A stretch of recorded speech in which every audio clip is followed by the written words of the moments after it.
Yeah, Khan, shalawam.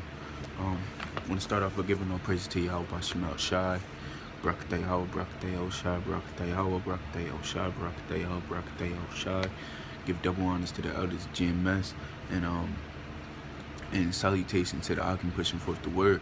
But today I'm coming at you with this video, and this video is basically going to be entitled "Why Deliverance from Babylon is so important." So the first aspect I want to start off by saying is the big difference between the captivities that, and this is a thought that I've been dwelling on for a long time, the big difference between the captivities that we've been through, Salaki, and the captivity that we're in right now is that as a nation, Israel has always been saved from captors or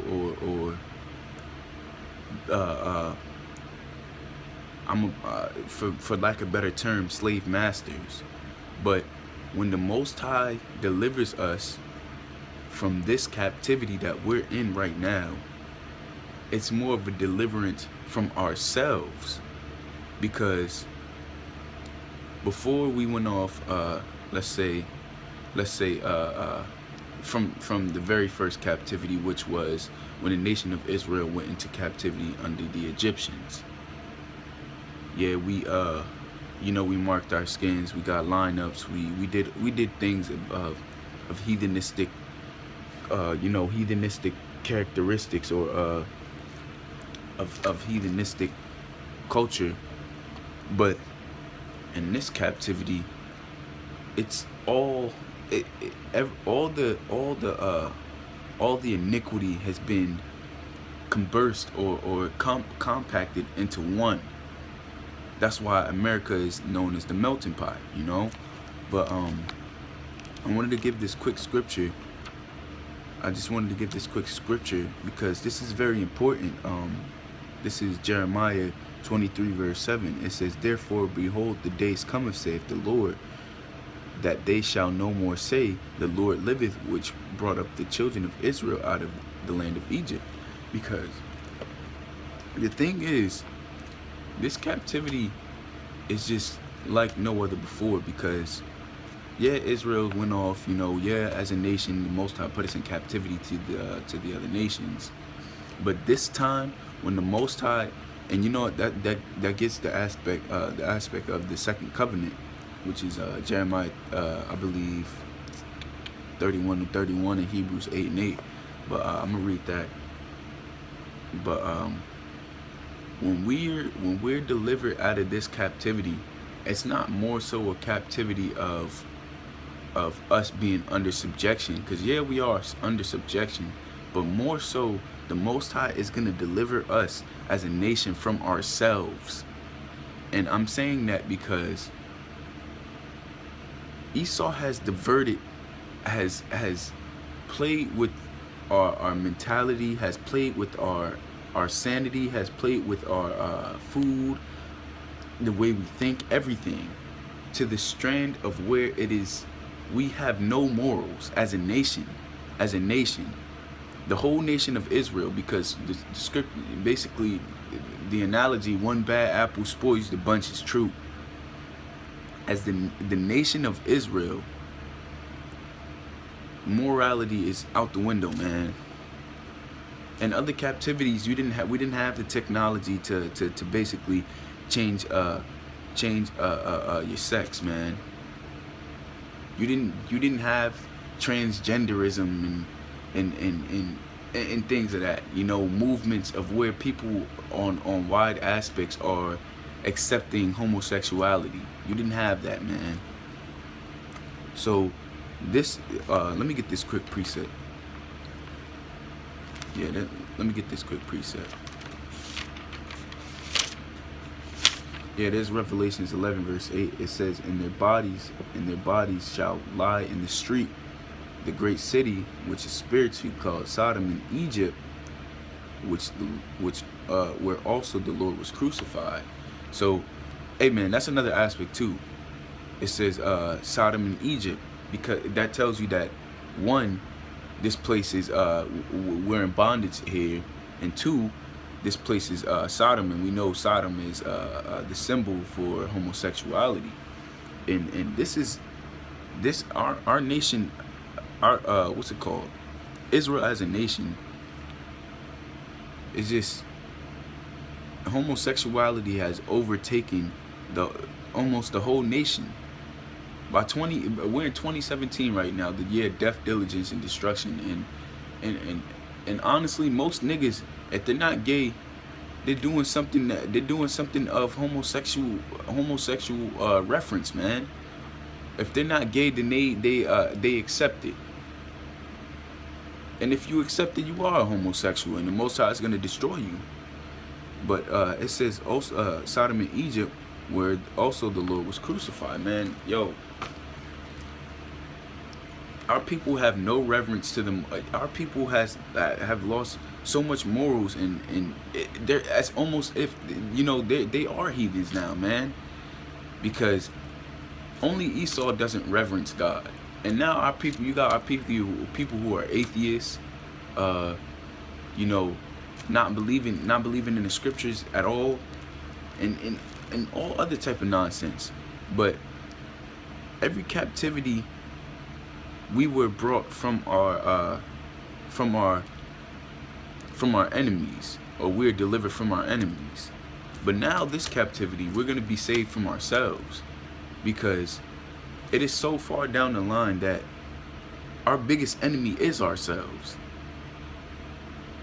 Because as a nation, the Most High has delivered us so many times, over and over and over and over and over and over and over again, throughout the whole book of Judges. He delivered us, even when it comes down back to the Egyptian captivity, where the Most High parted the Red Sea for the nation of Israel. And then again, even after that, the nation of Israel still did evil in the sight of the Lord. So what does that tell you? That tells you that our biggest enemy is ourselves, man.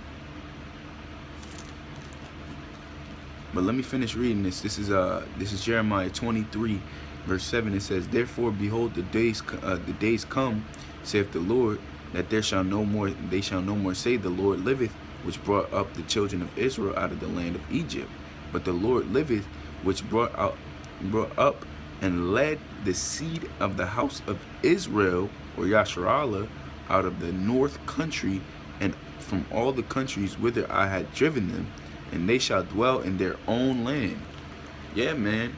So when the Most High delivers us this time, it's not gonna be, because it's gonna be days where what's it called, that on the earth it's gonna wreak havoc, and it's gonna be days that we have never seen on this earth before, you know. But this go round is our last captivity, because Israel has served their, you know, the Most High. Even if the Most High puts us in captivity again, we're gonna end up doing the same shit. So now this is our last. We're at the bottom of the barrel, man. We're at the bottom of the bottle. We're just waiting for that last drop to come out, man. Because we're literally this close to to the kingdom of heaven. Because the Most High is sick of all this bullshit going on, man. Niggas changing into females. If niggas not changing into females, then they accepting it. You know, this whole new agenda, black woman is God. You know, all this other madness that is just madness that's on the earth. And you know, the Most High is fed up with it. And we're fed up with it. And that's why we're crying out to the Lord day by day and night by night, man. You know, our nation is so far down the line of madness, man.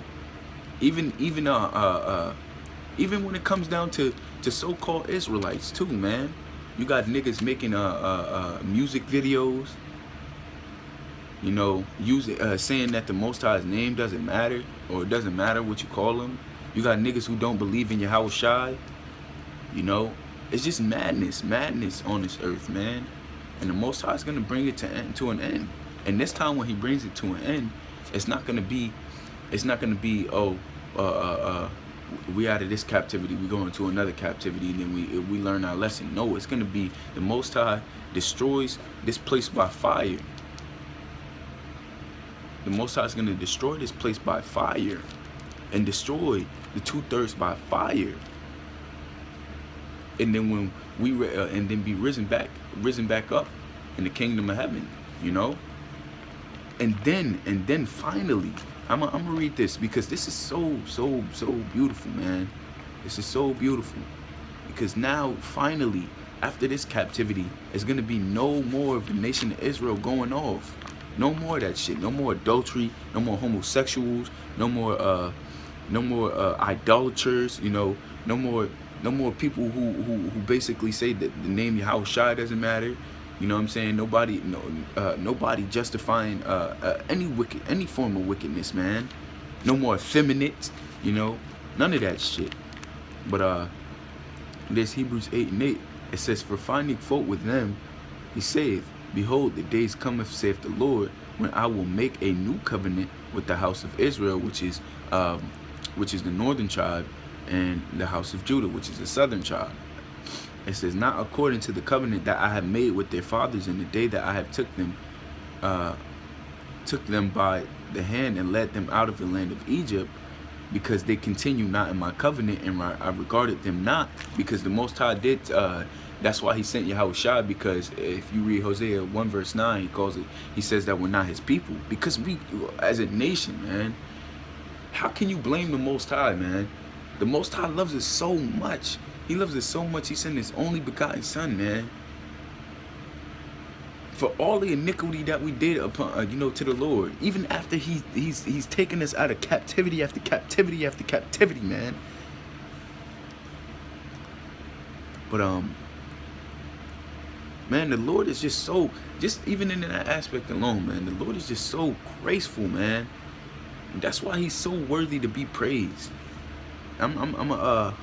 After this point, I'm gonna make it short. I don't want to make this video too long, but it says, not verse 9, Hebrews 8 verse 9, "Not according to the covenant that I have made with their fathers in the day that I took them by the hand to lead them out of the land of Egypt, because they continue not in my covenant, and I regarded them not, saith the Lord," or saith Yahawah b'Hashem al-Shai, "For this covenant that I will make with them, with the house of Israel, after those days, saith Yahawah b'Hashem al-Shai, I will put my laws into their mind, and I will write them in their heart, and I will be to them a God, and they shall be to me a people." And that's the only way that the Most High knows. That's the only way that Israel is not going to be able to commit iniquity.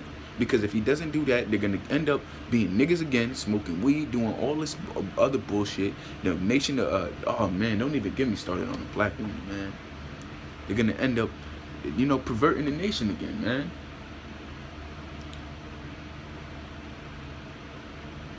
So,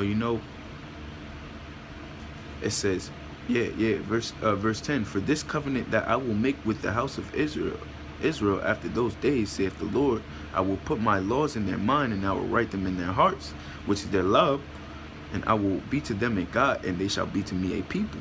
And they shall not teach every man his neighbor." So it's not going to be any need for us to teach any man, every man his brother, saying, "Know the Lord. All shall know me, from least to greatest. For I will be merciful to their unrighteousness, and their sins, and their iniquities I will remember no more. And that He saith, a new covenant He hath made, the first old.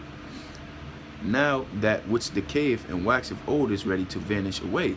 So the Most High, man, this new covenant is gonna wipe away all the iniquity, Well, ultimately, the 2/3 have to be destroyed, and the 1/3 in the elect, the Bakarim, they're going to be risen up. But that's why we endure hardness. But that's getting into another topic. When the Most High saves us, He said He's going to save us from ourselves. And when He puts us in those new flesh, the new flesh, that new uncorruptible flesh, He's going to write it in our mind.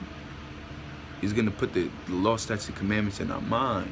to where we're not gonna have the want to have sex with another man's wife, or we're not gonna have the want to lust after another man's wife. We're not gonna have the want to do all these wicked, abominable things that Esau has so far down the line taught us to do.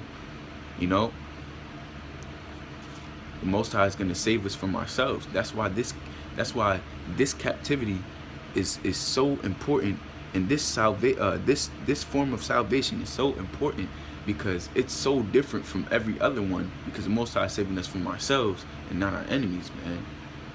And ultimately, we are our biggest enemy. But with that, we say shalom. You know, yahawashi shabakatam, yahawashi shabakata, yahawashi yahawashi, call Allah yahawashi shai. You know, double honors to the elders, GMS, and peace and shalom to the ahchyam pushing forth the word. Shalawam.